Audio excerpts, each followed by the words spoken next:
estudiamos 5 versículos. O sea que estábamos en Éxodo 30 y ya di yo 3 mensajes, o 2 mensajes di, del versículo 1 al 5. Hoy voy a predicar del 6 al 10. Éxodo 30 del 6 al 10. El domingo les decía que cuando nosotros estudiamos el Antiguo Testamento, para muchas personas se les hace raro, porque el Antiguo Testamento solo son fotografías, solo son tipos y sombras de lo que es real para nosotros en el Nuevo Testamento. Muchos cristianos no estudian la Biblia de esta manera y por eso desconocen muchos secretos de Dios. Yo quiero decirle que mi experiencia como cristiano de muchos años es que hasta que he estudiado las figuras de la Biblia, yo he entendido el Nuevo Testamento. Un día dijo San Agustín, que es famoso entre los cristianos, que el Antiguo Testamento contiene al Nuevo Testamento y que el Nuevo Testamento explica el Antiguo Testamento. Son palabras que él dijo porque la realidad es que el Nuevo Testamento está metido en el Antiguo y el Antiguo explica con figuras toda la verdad del Nuevo Testamento. Si nosotros de verdad queremos ser buenos cristianos, nosotros tenemos que estudiar bien detenidamente las figuras de la Biblia, porque ellas son las que nos enseñan la verdad del Nuevo Testamento. Hoy, como siempre, les mando en el Facebook, el que quiera buscarme en el Facebook, ahí está Pan de Vida Ontario, y todos los días yo mando un mini mensaje escrito y a veces hablado también, y ahorita les estoy enviando todo lo que es relacionado con el nuevo pacto. Y es impresionante porque no muchos cristianos conocen el nuevo pacto. La mayoría de creyentes está mezclado con Antiguo Testamento y Nuevo Testamento, y casi todas las cosas en las iglesias las hacen así, con esa mezcla. Pero si nosotros le pedimos a Dios la pureza de su palabra, Él nos la da, porque dice la Biblia misma que el Espíritu Santo nos va a guiar a toda la verdad. O sea que el Espíritu que mora dentro de nosotros, dice que es la unción que nos enseña. La realidad es que solo tenemos que tener un corazón dispuesto y un espíritu abierto, y las cosas van subiendo. Y le suben, de repente usted se asusta porque usted dice, wow, eso dice la Biblia. Sí, pero a veces lo ha leído pero no lo entiende.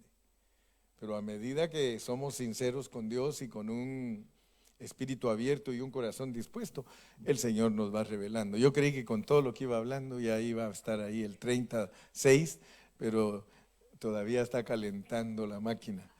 Éxodo 36. Ok. Hoy voy a tocar cosas que son preciosas, cosas que si usted las conoce, usted es alimentado en su espíritu.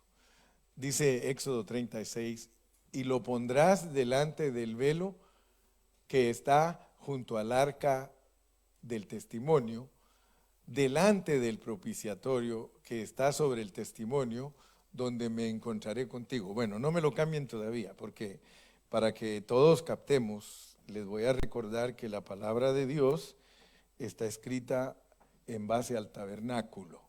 Y hoy vamos a hablar cosas bonitas del tabernáculo para que entendamos cómo es que Dios nos da todas esas figuritas, para que entendamos asuntos prácticos, espirituales, para los creyentes del Nuevo Testamento.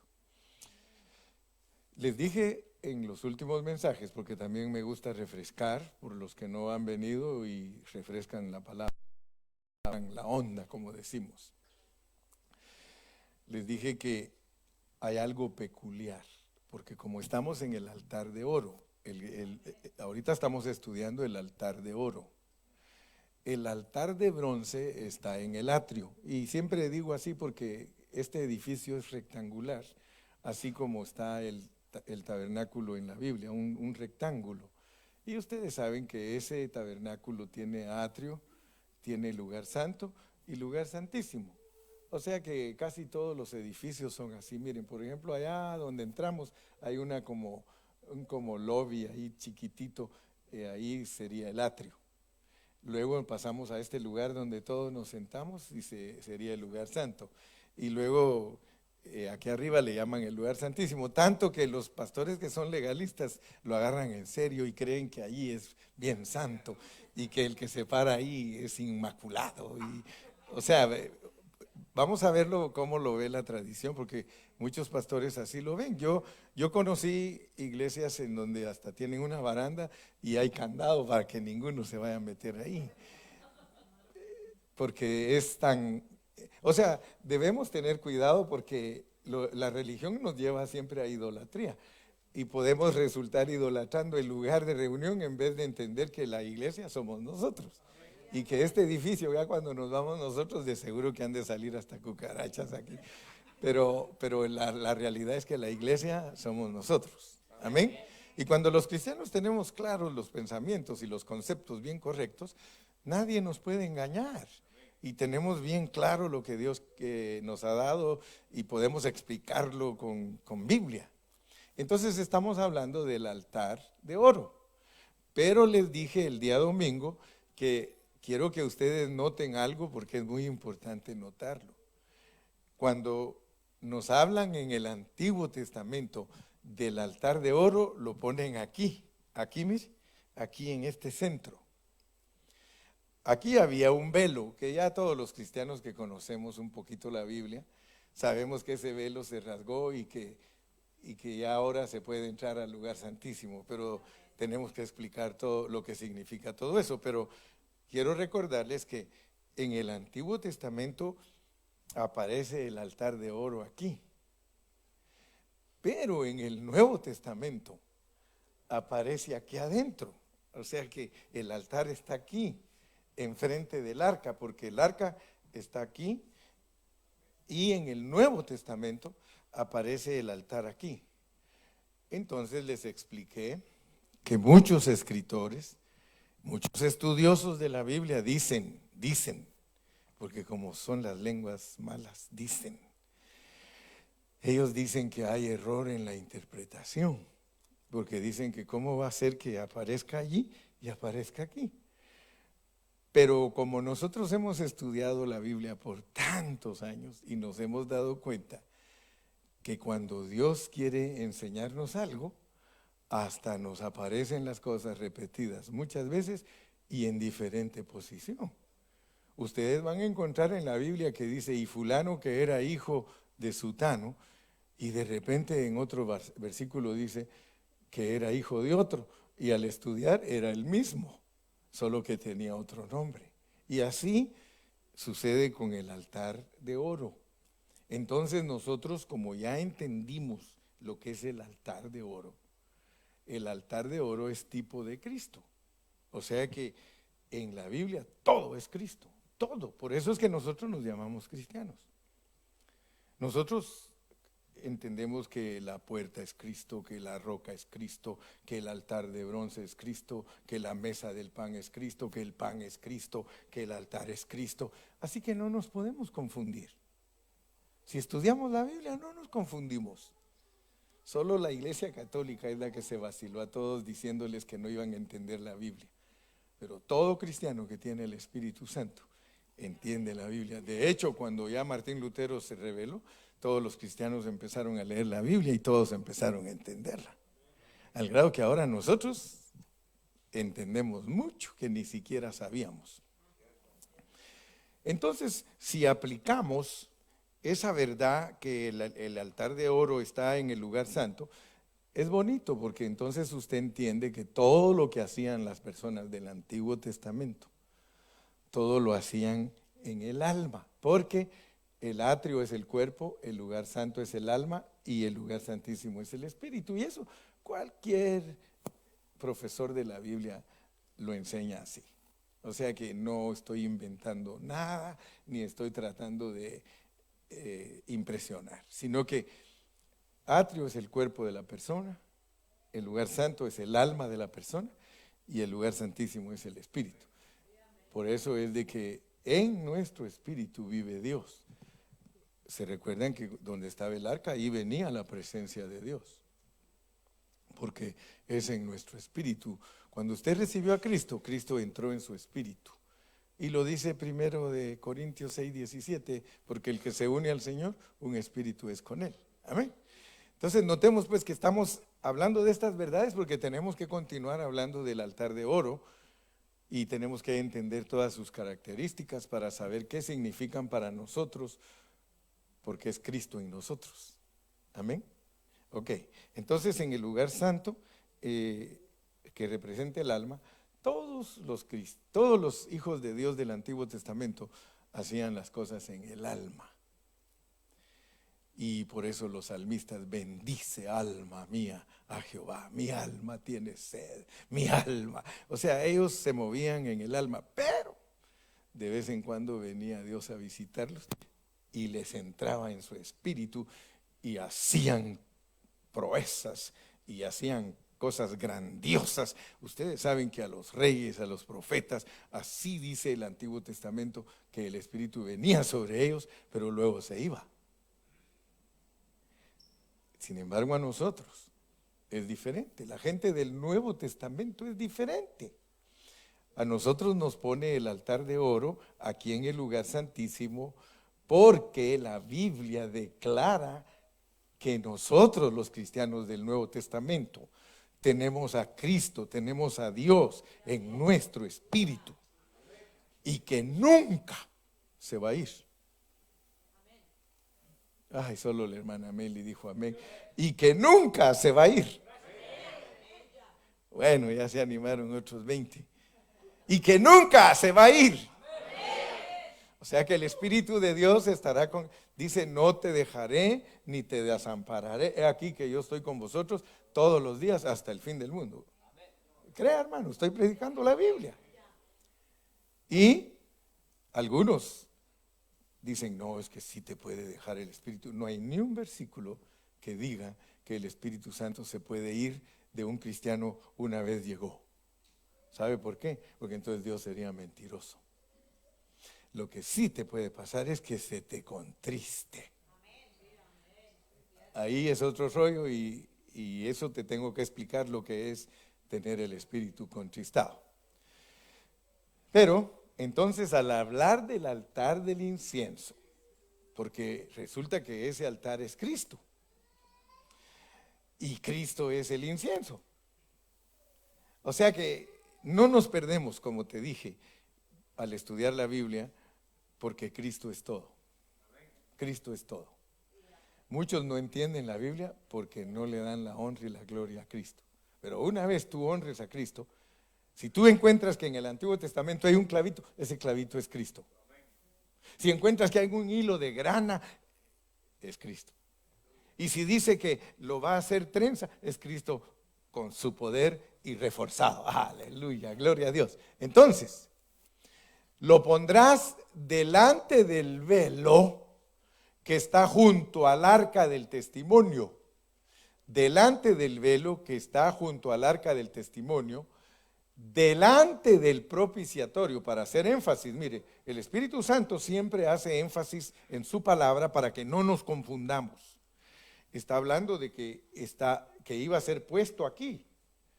Lo pondrás delante del velo. Si alguien cree que está allí delante del velo, aquí le aclara que no está diciendo que ahí delante del velo, sino aquí, mire, y lo pondrás delante del velo que está junto al altar del testimonio, delante del propiciatorio, que está sobre el testimonio. Y lo tremendo, fíjense pues, allí me encontraré contigo. Quiere decir que Cristo, como el altar de oro, va a estar aquí frente al propiciatorio. Y ustedes saben que la Biblia dice, porque Hebreos lo dice, que de ahí nos va a hablar Dios. Dicho en otras palabras, en palabras de Pablo, el arca es el trono. El arca es el trono de Dios. Ahí están los querubines protegiéndolo. El arca tipifica el trono de Dios. Y allí es donde Dios habla. Pero, al hablarnos del altar de oro, que es Cristo, significa que nosotros venimos junto con Cristo aquí. Porque la Biblia revela eso, la Biblia revela que tú moriste con Cristo, que tú resucitaste con Cristo y que tú estás en los lugares celestiales con Cristo. Así que en el tercer cielo, donde está el verdadero santuario celestial, donde está el verdadero tabernáculo, donde Cristo presentó su sangre, ahí vas tú con Él en el altar de oro para que Dios te hable. Si te dice la Biblia que el altar de oro está aquí, te está diciendo entonces que Cristo está en tu espíritu, no está en el lugar santo. Él está en tu espíritu. Fíjate lo que se entiende a través de las figuras. Las figuras te sirven a ti para que entiendas lo que el Nuevo Testamento no explica. El Nuevo Testamento solo te dice que Cristo está contigo, que eres santo, que Él vino a tu espíritu, pero no te dice en qué manera es que está. Está como un altar. Cuando yo era pequeño, bueno, siempre me quedé pequeño, pero cuando era pequeño, yo me recuerdo que cantábamos un canto bien bonito en la iglesia. Desde que yo estaba niño cantaba: quédate Señor, quédate Señor, quédate Señor en cada corazón. Y luego dice: oh Cristo mío, haz de mi alma un altar para adorarte con devoción. Entonces yo ahora me pongo a pensar y digo, el cantito estaba un poco falto de revelación, porque nos mantuvo en el alma. No estoy diciendo que es pecado alabar a Dios en el alma, porque entonces todos los del Antiguo Testamento pecaron, pero no, Dios los apreció. Pero ahora en el Nuevo Testamento nuestra comunión con Dios es más elevada, porque resulta que ahora nos revela que estamos aquí. Usted debe de imaginarse, porque mire hermano, cada vez que usted ora, algo sucede en el mundo espiritual. A mí me dan tristeza los hermanos que no oran. De verdad, yo sé que no oran porque si no vienen a la oración aquí, no oran. Porque aquí se empieza. Lo que uno hace aquí, hace después en su casa, si es cuidadoso. Pero algunos no. Entonces, mire, es importante, y la razón por la cual le quiero decir que es importante orar aquí es porque usted va a entender que la oración que Dios aprecia no es individual. No lo condeno, no le estoy diciendo que no lo haga cuando esté solo, pero no es la oración que impresiona a Dios. ¿Aló? ¿Usted quiere saber cuál es la oración que impresiona a Dios? Porque con Cristo, usted va a darse cuenta ahorita, me voy a ir metiendo despacito, ahorita solo voy a leer para familiarizarlo, porque voy a dar como unos 20 mensajes sobre el capítulo 30, porque si no, no lo vamos a comprender. Versículo 7, y Aarón quemará incienso aromático. Por supuesto que está hablando de usted también, ¿no? Porque Aarón es tipo de Cristo, pero usted es uno con Cristo. Ahora usted va a saber cómo es ser uno con Cristo, porque desde antes que entre al tabernáculo tenía que poner las manos sobre el becerro, tenía que poner la mano sobre los carneros. Eso significa: Cristo, me hago uno contigo. Nosotros somos uno con ese altar de oro. Y Aarón quemará incienso aromático sobre él cada mañana cuando aliste las lámparas, lo quemará. Fíjese pues.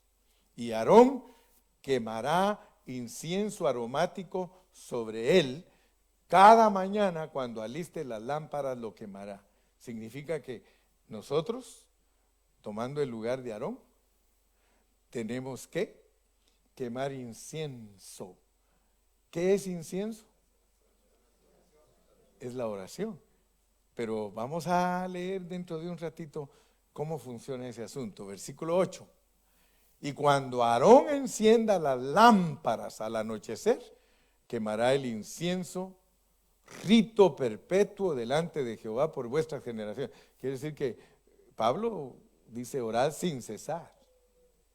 Entonces tenemos que aprender lo que es orar sin cesar, porque resulta que es un rito perpetuo. Versículo 9. No ofreceréis sobre él incienso extraño.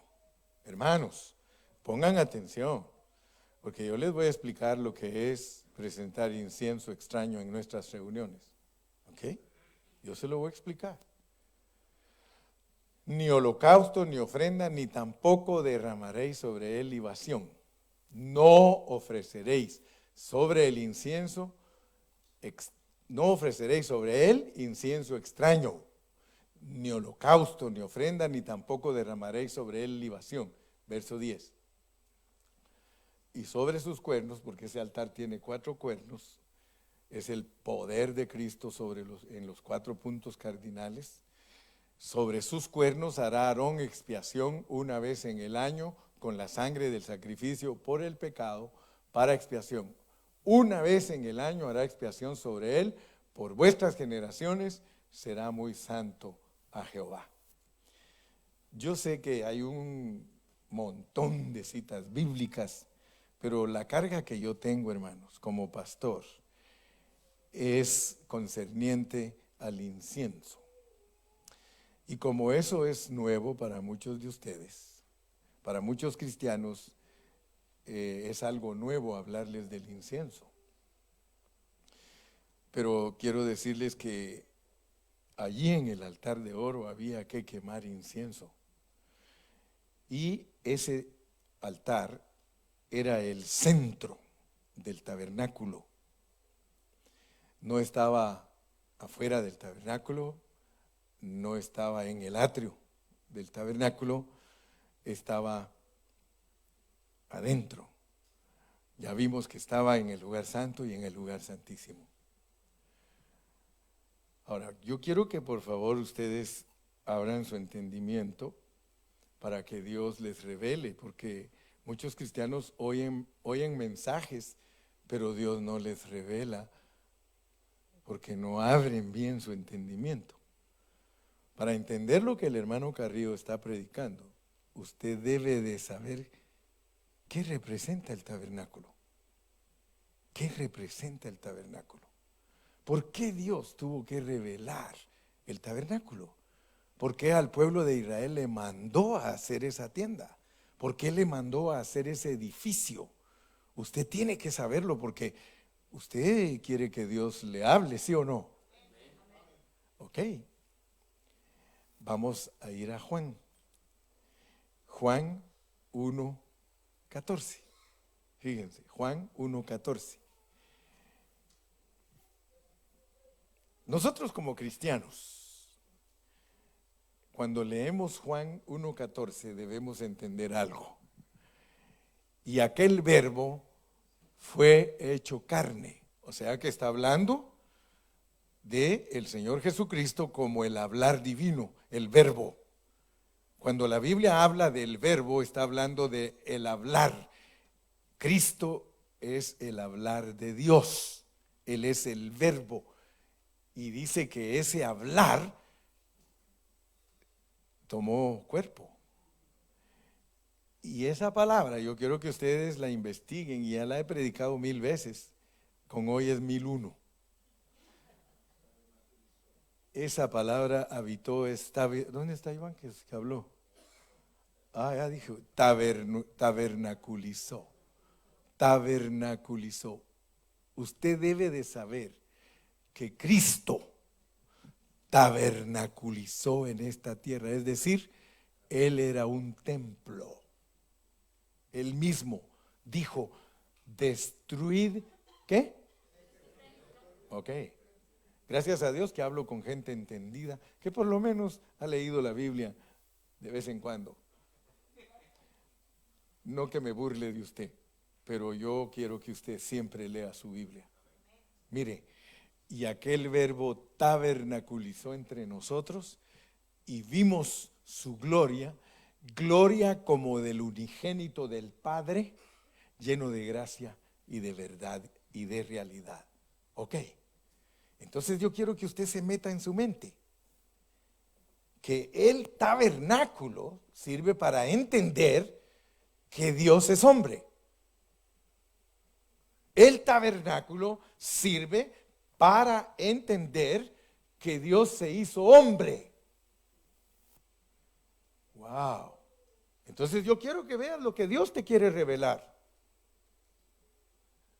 Porque de acuerdo a la palabra de Dios y lo que estamos estudiando, es para que entres a ese tabernáculo. Mira lo que Dios quiere hacer. Mira lo que Dios quiere hacer contigo. Dios quiere que tú entres ¿a quién? A Cristo. A Dios. A Dios. Y para que tú entiendas qué es lo que Él está haciendo contigo, te da todo lo que el Antiguo Testamento te explica, el tabernáculo. Porque para entrar a ese tabernáculo, fíjate qué tremendo. ¿Cómo entra el sacerdote? ¿Cómo entraba? Desde allá afuera tenía que prepararse. Ya estudiamos que primero tenían que lavarlo, después vestirlo. Fíjate pues cómo se entra a Dios, porque algunos no entienden que estamos hablando de entrar a Dios. Todos dicen, de modo que si alguno está en Cristo, nueva criatura, y ni siquiera sabe cómo entró. Ah, pero le dice a usted que está en Cristo. ¿Cómo estás, hermano? En Cristo. Y de modo que si alguno está en Cristo, ya no sigue, nueva criatura es, y las cosas viejas pasaron. ¿Y qué si anda en Cristo con puras cosas viejas? Entonces nosotros tenemos que pedirle a Dios que nos abra nuestro entendimiento, porque Él nos quiere revelar cómo funciona el asunto.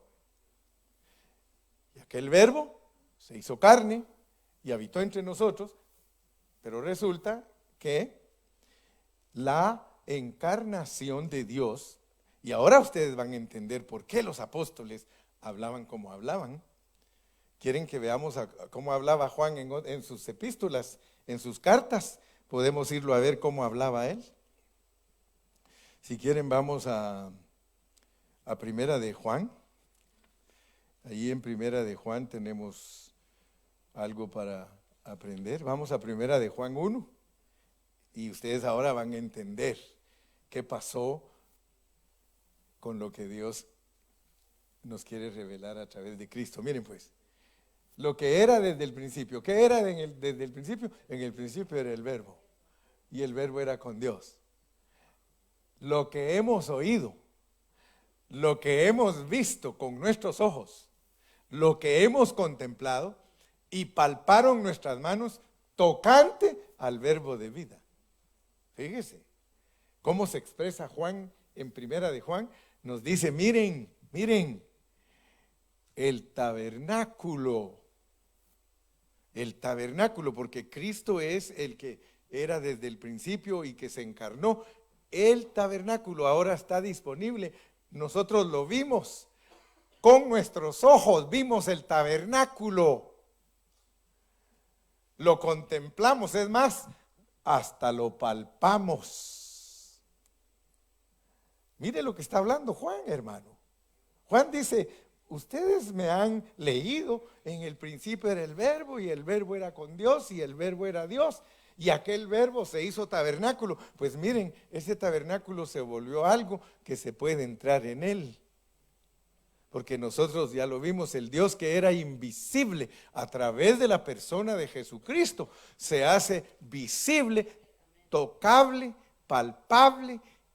Voy a usar una palabra, a lo mejor ni está bien dicha, entrable.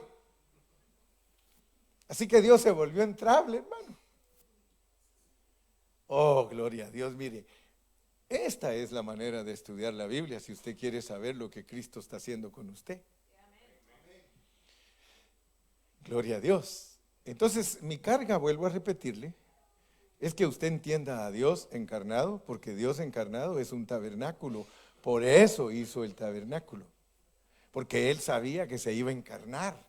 Porque Él sabía que se iba a humanizar. Porque Él sabía que se iba a volver hombre. ¿Quién se puede imaginar que le estaba dando al pueblo de Israel instrucciones de lo que iba a hacer, y por medio de figuritas y animalitos y conejitos? Aleluya, hermano, pura enseñanza elemental. Yo me acuerdo cuando iba a escuela dominical, mi maestra tenía una franela, le llamaban franelógrafo. Y en esa franelita pegaba todas las figuras con las que nos enseñaron las historias de la Biblia. Dios quiere que tú entiendas que en Él se puede entrar. Que en Él se puede entrar porque Él es un tabernáculo. Nosotros podemos entrar a Cristo como el tabernáculo. Es más, cuando entramos a Cristo como el tabernáculo, podemos disfrutar. Cuando recién venimos a Cristo, si nos quieren dar un tour, nos lo darían, porque mire lo que hay adentro de Cristo. Adentro de Cristo, que es el tabernáculo, hay candelero, hay mesa de panes, hay altar de oro y hay arca del pacto. Entonces, cuando tú entras a Cristo, es importantísimo que sepas qué significan esas partes de mobiliario para ti. Porque se supone que tú estás adentro y que eres sacerdote. Se dan cuenta que les expliqué en otros mensajes que los cristianos sería ideal que desde que aceptamos a Cristo fuéramos sacerdotes, pero la cosa no funciona así. Porque en la figura de los sacerdotes eran reconocidos a los 25 años y podían oficiar, valga la redundancia, oficialmente a los 30. Y en la Biblia el 30 es madurez. O sea que no todos los cristianos son sacerdotes. Sería ideal que fueran, porque bonito. La Biblia dice: vosotros sois nación santa, pueblo adquirido, eres real sacerdocio, o sea, sacerdotes y reyes, y nos hizo reyes y sacerdotes. Pero el problema que tenemos, hermano, es que al ignorar cómo debemos de conducirnos dentro de la iglesia, al ignorarlo, nosotros no funcionamos. Entonces, ni siquiera he empezado a hablarle del incienso, y le dije que lo que quiero hablar hoy es del incienso. Cuando nosotros consideramos el tabernáculo en el libro de Éxodo, hermanos, nosotros necesitamos ser impresionados que eso significa que Dios se encarnó. Aleluya. Porque Dios es invisible. Dios es abstracto, Dios es misterioso. Sin embargo, como el tabernáculo, se puede entrar a Él. Dios es invisible. God is invisible. And there is no way to go into God if you don't know how. If you don't know how. But the invitation for all of us as Christians is to enter into God. Dios nos está invitando a entrar a Él. Gracias a Dios que usted ya está adentro, hermano, pero a veces ni se ha dado cuenta que está adentro. Nosotros estamos adentro porque la Biblia lo dice. You are inside. You are into God. You are in Christ. But sometimes you are not living like that. Usted no está viviendo como eso porque usted lo ignora. Pero cuando usted lo entiende, hermano, entonces se le hace real, se le hace práctico, se le hace concreto. Qué tremendo, hermano, porque dice que Cristo es la imagen del Dios invisible. Aleluya. Entonces, ahora podemos palparlo, ahora podemos sentirlo, ahora Él se ha hecho real en la persona de Cristo. Es más, Juan nos dice, yo lo toqué. No era el apóstol que bebía del amor de Cristo recostado sobre el pecho del Señor. Imagínense que cuando Cristo estaba hablando, Juan estaba recostadito ahí en el pecho. Recuéstesele usted a una persona aquí en su pecho y que hable esa persona, y usted recibe el hablar de esa persona en una forma tan preciosa. Juan disfrutaba a Cristo de esa manera. Ahora hasta los gays dicen, ya vieron, era gay, dice. No, y los gays siempre andan buscando en la Biblia cosas para ver cómo se las inventan. Ya dice que salió la primera Biblia gay. ¿Sí? Dice que no se debe de llamar dice, ya vieron, dice, la Biblia es reina. Dice que ya no es King James, ya no es Rey Jaime, no que Reina Jaime. Fíjese las tonteras que se inventan. Pero gracias a Dios que nosotros somos cristianos. A un pastor lo corrieron de su iglesia porque dijo, el Señor sigue siendo el Señor y no cambia, la gente cambia, pero lo que es pecado sigue siendo pecado y Dios sigue siendo Dios, aunque las personas digan que no son hombres o no son mujeres. Ellos cambian, dice, pero Dios no. Para Dios sigue siendo pecado. Y le quitaron el trabajo al pobre pastor. Por eso no es bueno ser asalariado. ¿Sí? ¿Sabe que yo como pastor, hermano,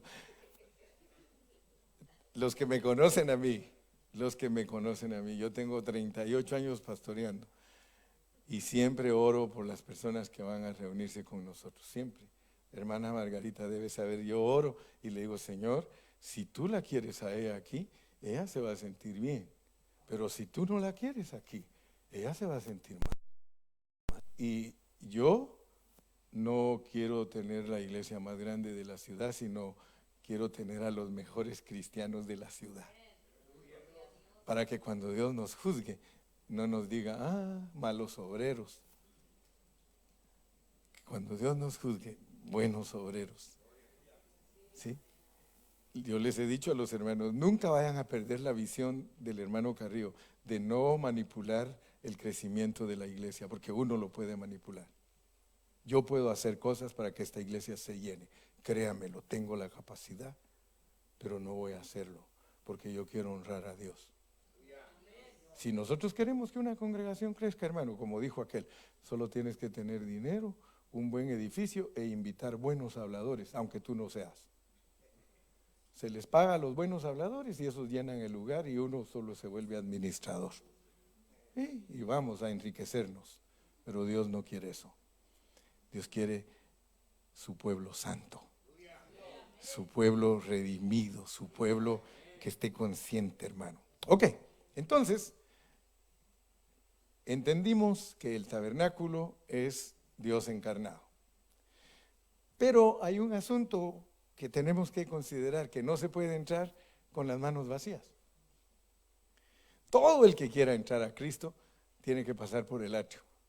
¿Y en el atrio qué hay que hacer? En el atrio hay que morir. En el atrio lo sacrifican a uno. Ahí es la cruz. O sea que nadie puede entrar a Cristo sin experimentar el atrio. Porque en el atrio se presentan las ofrendas. Entonces, esto es tremendo, hermano, porque mire, usted quiere entrar a Cristo y Cristo es la ofrenda para entrar a Él. Él es todo. Él le va a decir, a mí no puedes entrar sin mí. Está tremendo el asunto. Si tú quieres entrar en mí, tienes que primero llevarme, porque no puedes entrar solo. ¿Quieres entrar? No puedes entrar solo porque nadie califica para entrar solo. Es más, te voy a decir algo. si quieres meterte a esa casita sin mí, allá adentro te van a matar. Mayormente si pretendes llegar a donde está el arca, esa cajita con alguien la toque, que no vaya yo con él, muerto seguro.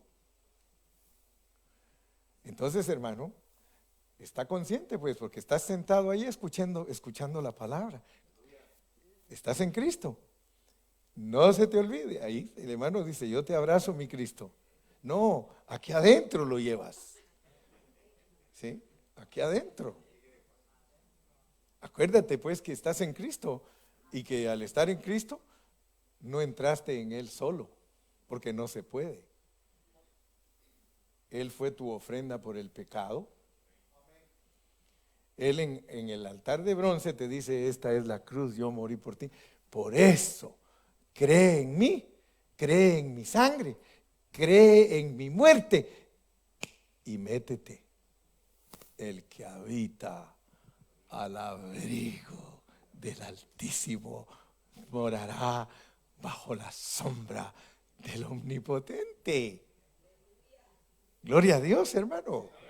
Entonces, Cristo es la ofrenda que se ofreció en el altar, así que Cristo es ambas cosas. Él es el tabernáculo y Él es la ofrenda.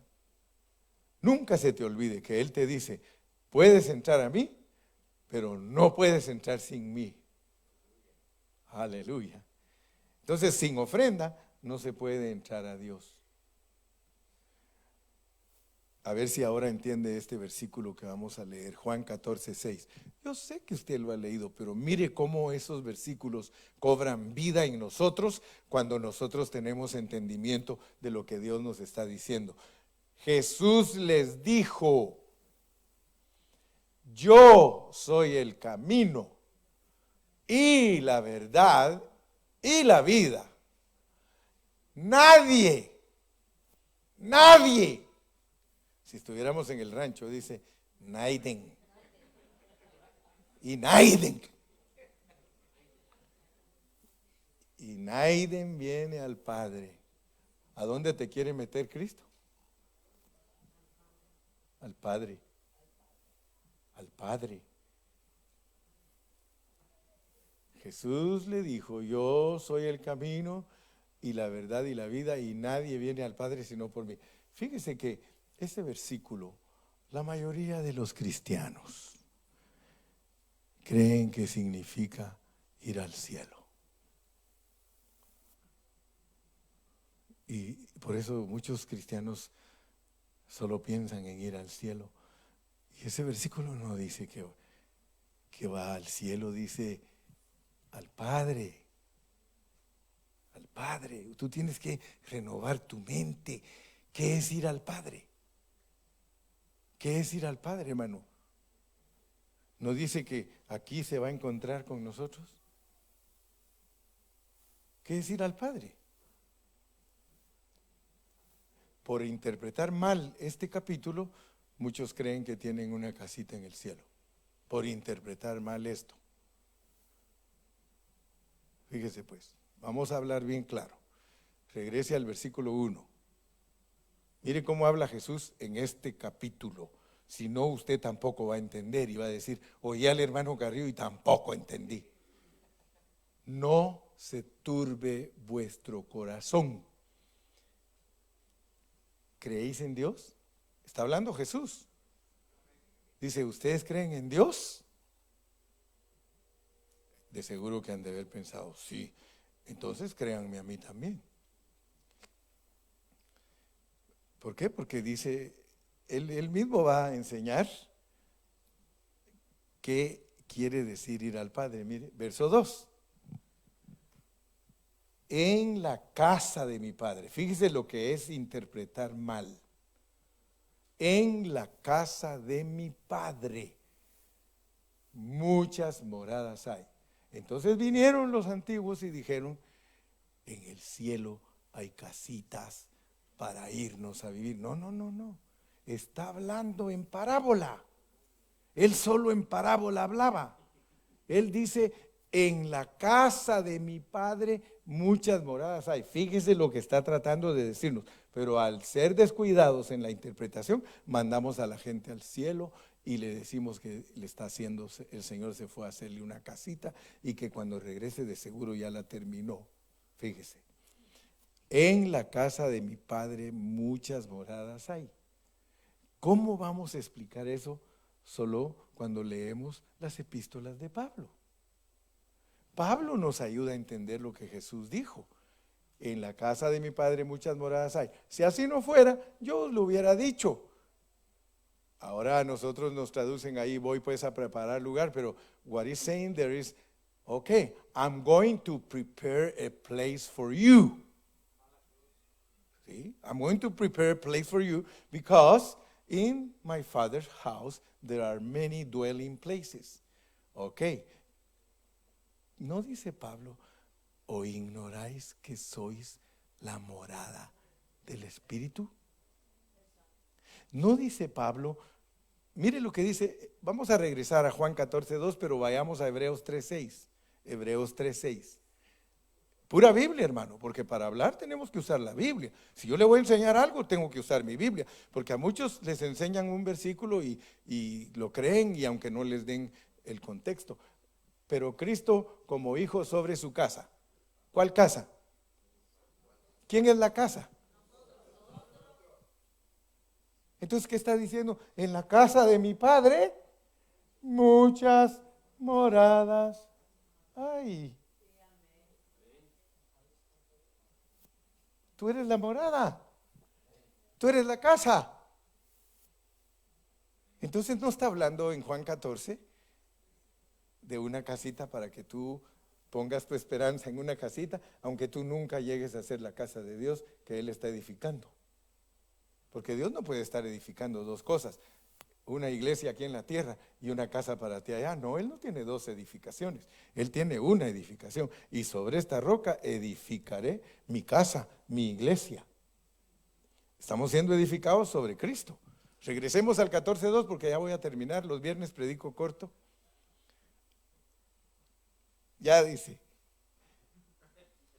en la casa de mi Padre, verso 3, si me fuere y os preparare el lugar, vendré otra vez. Fíjese, yo le invito a que usted lea los versículos de todo este capítulo y se va a dar cuenta que el Señor está hablando de ir a la cruz del Calvario para regresar a los discípulos como el Espíritu de vida y entrar en ellos para que se vuelvan la morada del Espíritu Santo. Ese es el mensaje puro en la Biblia. Lo que yo le estoy diciendo a usted de ir al cielo y hacer casitas, eso lo enseñó la Iglesia Católica y es una superstición metida entre los cristianos. Por no estudiar la Biblia bajo contexto, bien chanfleados creyendo que aunque en esta vida no tengo riqueza, sé que allá en la gloria tengo mi... Y Marino se hizo famoso con esa. Más allá del sol. Yo tengo un hogar, y que si el hogar eres tú. ¿Sabes cómo canta Cristo allá en el cielo? Allá en la tierra tengo un hogar. Fíjate, nosotros al revés, Él cantando que ustedes son el hogar de Él, porque usted y yo, aquí vive Él.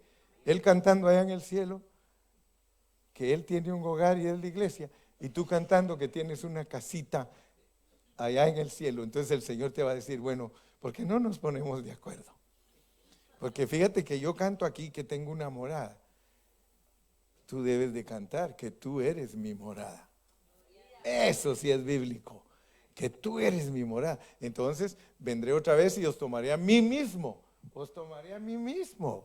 Para que donde yo estoy, está hablando de hacernos uno con Él en el Espíritu. No está hablando de casas, de casitas para los cristianos. Está hablando de que nosotros como la iglesia, como la casa, nos hacemos uno con Él, porque Él, como el Espíritu Santo, entra en nosotros y nos hace uno. Vamos al verso 4, ya le prometo que ya voy a terminar. Y sabéis a dónde voy y sabéis el camino. Fíjese, y sabéis a dónde voy, está hablando de ir al Padre, al Padre. Ustedes saben a dónde voy, yo voy al Padre. Verso 6. ¿Quieren ustedes saber lo que estoy hablando? ¿Quieren saber ustedes lo que estoy hablando? Dice Jesús, verso 6. Bueno, le dijo Tomás, muéstranos el camino. Y le dijo él, nadie viene al Padre sino por mí. Está hablando no de ir al cielo, está hablando de ir al Padre, de hacerse uno con el Padre. Por eso después ora para que nosotros nos hagamos uno con Él, para que seamos como el Padre y Él son uno. Jesús le dijo, yo soy el camino y la verdad y la vida. Nadie viene al Padre sino por mí. Entonces nuestra meta, hermano, es que nos metamos en el Padre. ¿Quién nos mete al Padre? El Hijo, por el Espíritu. La Trinidad de Dios. Así funciona la Trinidad de Dios. Es que Dios usa a Cristo con su Espíritu para meternos. Y ahora estamos en Dios. Ahora estamos en Dios. Nosotros no tenemos ni solo el Espíritu, ni solo el Hijo. Nosotros tenemos al Padre y al Hijo por el Espíritu Santo. Eso es lo que nosotros tenemos. Dele un aplauso a Cristo. Y ya ni le hablé del incienso. Ya ni le hablé del incienso, pero le prometo que el domingo seguimos con el incienso. Aleluya. Porque es muy importante entender lo que es quemar incienso. Lo que es quemar incienso, hermanos, es bien importante porque nosotros como sacerdotes tenemos que quemar incienso. Para adelantarle el mensaje del domingo, leamos Apocalipsis 8, 3 y 4. Apocalipsis 8, 3 y 4. Con esto le adelanto el mensaje del domingo, porque le prometí que iba a hablar del incienso. Y mire cómo dice, otro ángel vino entonces y se paró ante el altar. Estamos hablando del altar de oro. Con un incensario de oro. Y se le dio mucho incienso. Se le dio mucho incienso. Fíjese pues, porque muchos a veces hablan del incienso como su propia oración, pero quiero que vea que no, el incienso no es nuestra propia oración. Por eso le dije, tenga cuidado, ¿cómo entiende la Biblia? Mire, otro ángel, ponga su entendimiento, otro ángel vino entonces y se paró ante el altar con un incensario de oro y se le dio mucho incienso para añadirlo a las oraciones de todos los santos sobre el altar de oro que estaba delante del trono. Ok, entonces tenemos que explicar bien qué es el incienso, porque el incienso se le agrega a nuestra oración. Versículos 4. Y de la mano del ángel subió a la presencia de Dios el humo de el incienso aparte con las oraciones de los santos. Amén. Ese es un adelanto para que usted se dé cuenta que el incienso es una cosa y las oraciones de nosotros es otra. Para que duerma tranquilo, el incienso es Cristo. Si sus oraciones no tienen Cristo, son incienso extraño. You got it? Ok, entonces pónganse de pie. Así ya los puedo despedir con gozo y pueden dormir tranquilos. Van a soñar con el altar de oro y van a soñar con el incienso y van a soñar con las oraciones y van a recordarse que estamos en Cristo y que para llegar hasta donde está el altar de oro, porque el altar de oro presenta las oraciones, para llegar hasta ahí tenemos que pasar el tour en todo el tabernáculo para hacerlo como Cristo manda. No hacerlo a la manera humana, sino a la manera de Dios. Y no es raro. Esta iglesia no es rara, esta iglesia es una iglesia bíblica. Amén. Padre Celestial, gracias porque en esta noche hemos estudiado tu palabra y yo estoy seguro, Señor, que tú nos has hablado a nuestro espíritu y nos has desafiado para que seamos impactados con tu palabra, para que veamos que tu palabra tiene secretos profundos y que tiene cosas misteriosas que aún todavía ni siquiera las sabemos. Ayúdanos a seguir y guárdanos siempre. Guarda a mis hermanos en su camino, sus vehículos y permítenos volver el domingo. En el nombre de Cristo Jesús te lo pedimos todo. Amén y amén. Y el pueblo